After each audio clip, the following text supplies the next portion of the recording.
والذین آمنوا اشد حبا للہ۔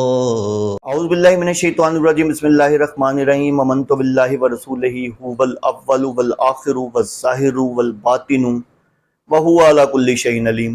رب اشرح لی صدری ویسر لی امری واحلل عقدۃ من لسانی یفقہوا قولی۔ معزز ناظرین، بھائیوں، بہنوں، بزرگوں، السلام علیکم۔ سلسلہ دجالی فتنوں کے حوالے سے جیسا کہ میں حسن اللہ یاری کی ویڈیوز بنا رہا ہوں، اور اس کا جو جھوٹا چہرہ ہے دجل ہے، اور جس طریقے سے وہ امت کو گمراہ کر رہا ہے اور اس کا جو فریب ہے وہ آپ کو دکھا رہا ہوں، اور الحمدللہ 100 کے قریب، اور الحمدللہ 100 کے قریب جو اس کی ویڈیوز ہیں میں وہ ایکسپوز کر چکا ہوں، اور اس کا جھوٹا چہرہ آپ لوگوں کو دکھا چکا ہوں۔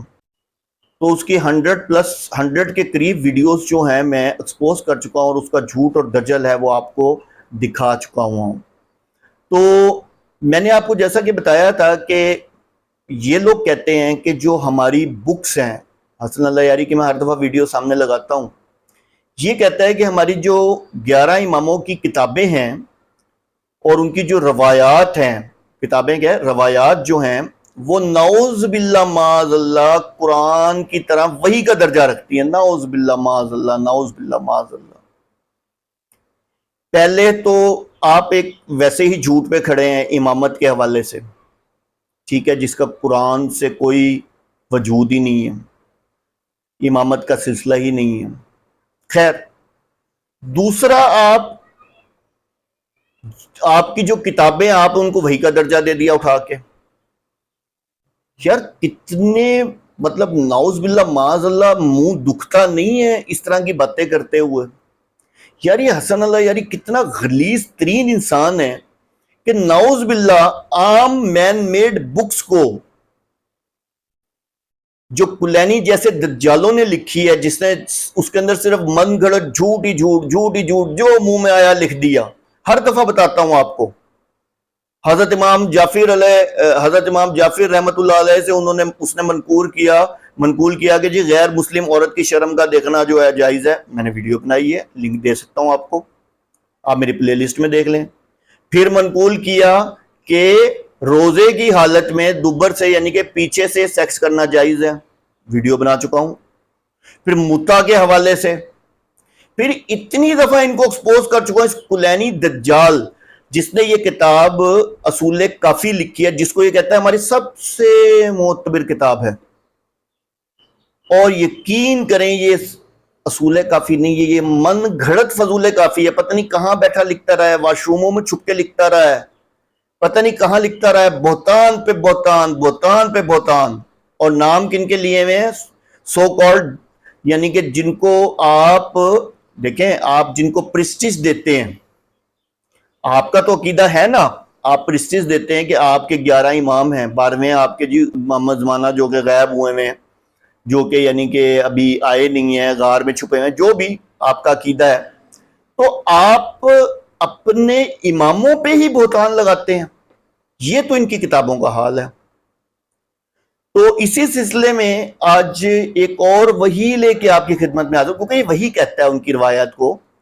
تو کلینی دجال کے کتاب یعنی کہ اصول کافی سے وہی لے کے آیا ہوں، یہ آپ کے سامنے اصول کافی بک آ رہی ہوگی، ٹھیک ہے، اور اس کا صفحہ نمبر جو ہے وہ ہے 51، ٹھیک ہے، اور کتاب الحجت ہے، 12واں باب ہے، اور اس کا باب کا جو ٹائٹل ہے وہ ہے آئمہ خلفاء اللہ ہیں، یعنی کہ اللہ کے خلیفہ ہیں زمین پر، اور وہ ابواب ہیں جن سے آیا جاتا ہے،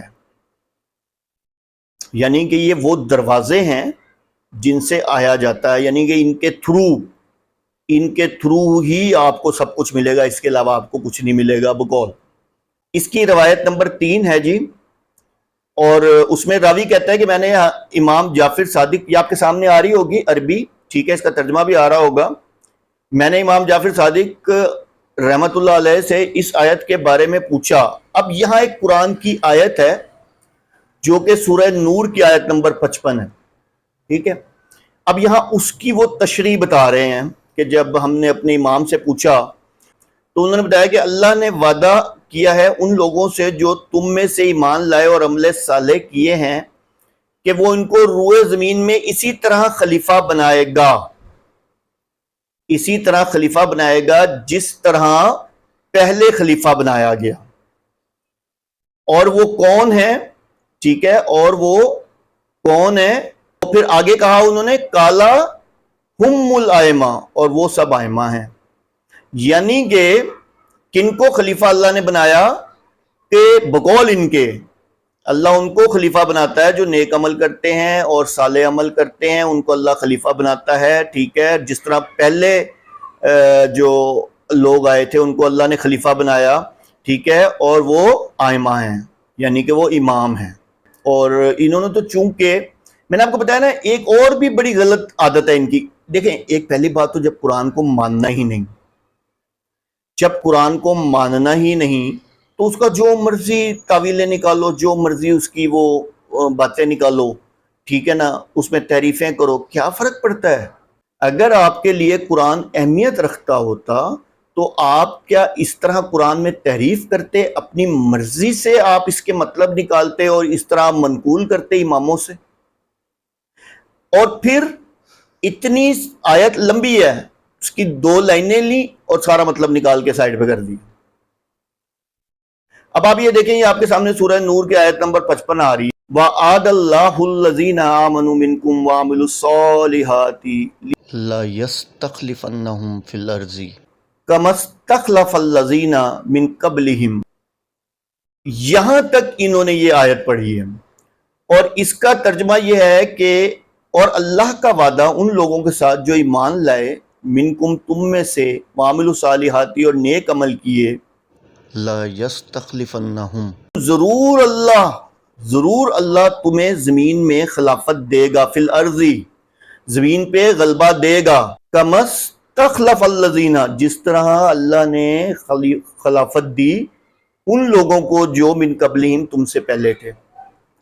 اب آپ دیکھیں کہ پہلی بات تو یہاں بات ان سے ہو ہی نہیں رہی، اماموں سے کیسے بات ہو سکتی ہے جب اماموں کا یہ لوگ کہتے ہیں کہ ہمارے امام جو ہیں وہ انبیاء سے افضل ہیں، نعوذ باللہ معاذ اللہ، نعوذ باللہ معاذ اللہ۔ تو نبی پاک صلی اللہ علیہ وسلم کے زمانے کی بات ہو رہی ہے، نبی پاک صلی اللہ علیہ وسلم سے بات ہو رہی ہے کہ بھی اے نبی پاک صلی اللہ علیہ وسلم آپ اللہ کا دین جو ہے وہ غالب کریں، ٹھیک ہے، آپ اللہ کا دین غالب کریں، اللہ آپ کو زمین میں اسی طرح اپنا خلیفہ بنائے گا جس طرح کہ پہلے کو بنایا، اس طرح سلطنت دے گا جیسے حضرت طالوت کو ملی، حضرت داؤد کو ملی، حضرت سلمان کو ملی۔ اس میں کہاں ذکر ہے کہ ائمہ جو ہیں وہ خلیفہ ہیں؟ بھائی پہلی بات تو خلافت کو تو آپ لوگ مانتے ہی نہیں ہیں، آپ تو امامت کو مانتے ہیں۔ یہاں آپ کے ائمہ کیسے اپنا ذکر کر رہے ہیں کہ تو ہمارے بارے میں بات ہو رہی ہے؟ اس کا مطلب تو آپ کی اپنی باتوں میں تضاد ہے، یعنی کہ ایک طرف آپ امامت کے قائل ہیں اور دوسری طرف آپ کہتے ہیں خلافت جو ہے وہ ملے گی۔ اب آپ آ جائیں گے اس بات پہ کے اوپر کہ خلافت اور امامت میں فرق ہی کوئی نہیں ہے، اب آپ اس بات کی طرف آئیں گے۔ ویسے آپ سے بات کر لو تو آپ کہتے ہیں نہیں، خلافت تو اور چیز ہے، امامت اور چیز ہے۔ تو شیعوں کتنے دوغلے ہو تم لوگ، کتنے جھوٹے ہو تم لوگ، اور یہ لکھنے والا تمہارا کلینی دجال، یعنی کہ حد ہوتی کس چیز کی یار، کچھ بھی لکھ دیں گے، کسی چیز کو کسی بھی چیز سے مناسبت دے دو گے۔ قرآن کی آیت کو اپنی مرضی سے لکھ کر منقول کر دیا فلاں امام سے، اور بتا دیا کہ یہاں ذکر ہی ہمارا ہو رہا ہے۔ پھر قرآن پڑھنا بھی اسی قرآن سے، تفسیریں بھی اسی قرآن سے، ریفرنسز بھی اسی قرآن سے، اور ویسے کہنا یہ ہمارا قرآن نہیں ہے۔ بھئی تمہارا قرآن نہیں ہے تبھی تو قرآن کے ساتھ نعوذ باللہ معاذ اللہ، نعوذ باللہ معاذ اللہ تم یہ تعریفیں کر رہے ہو تم لوگ قرآن کے اندر۔ تو واضح آیت ہے، مطلب اس کے آپ اگلی آیت دیکھ لیں، اس کی پچھلی آیت دیکھ لیں، کوئی ایسا، میں کہتا ہوں پچھلی 10 دیکھ لیں، اگلی 10 دیکھ لیں، تب بھی ایسا کوئی ذکر نہیں ہے کہ ائمہ کی کوئی بات ہو رہی ہو یا اماموں کی بات ہو رہی ہو۔ یہ تو بات ہو رہی ہے کہ اللہ تعالیٰ، دیکھیں یہ بات یاد رکھیں کہ قیامت سے پہلے اللہ کا جو دین ہے نا وہ اس دنیا پر غالب ہو کر رہے گا، قیامت نہیں آئے گی اس ٹائم تک، کیونکہ نبی پاک صلی اللہ علیہ وسلم کا مشن انکمپلیٹ رہ جائے گا اگر اللہ کا دین غالب نہیں ہوتا۔ تو اللہ کا دین غالب ہو کر رہے گا، ٹھیک ہے؟ اب جب اللہ کا دین غالب ہو کر رہے گا، ٹھیک ہے نا، تو وہ تو خلافت کے تھرو ہوگا نا۔ تو خدا را اس دجالی فتنے حسن اللہ یاری اور یہ جو ان کی بکس ہیں ان سے بچیں، خدا را اللہ اور اس کے دین کی طرف لوٹ آئیں۔ یہ دین نہیں، یہ جو شیعہ ہے یہ ایک مذہب ہے، یہ خود کو مسلمان نہیں کہلواتے، یہ خود کو کافر کہلواتے ہیں۔ میں شروع میں ہر دفعہ چلاتا ہوں، کبھی تو آپ کے ذہن کھلیں گے اور اللہ کی طرف سے آپ کو ہدایت ملے گی کہ ہاں یار ہمارا اپنا عالم ہی ہمیں شیعہ اور مسلمان یعنی کیٹیگرائز کر رہا ہے۔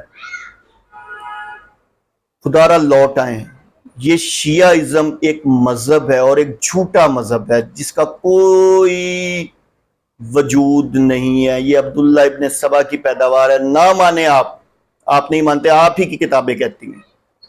اللہ عز و جل مجھے اور آپ کو، ہم سب کو ان دجالی فتنوں سے محفوظ رکھے۔ وآخر دعوانا ان الحمدللہ رب العالمین۔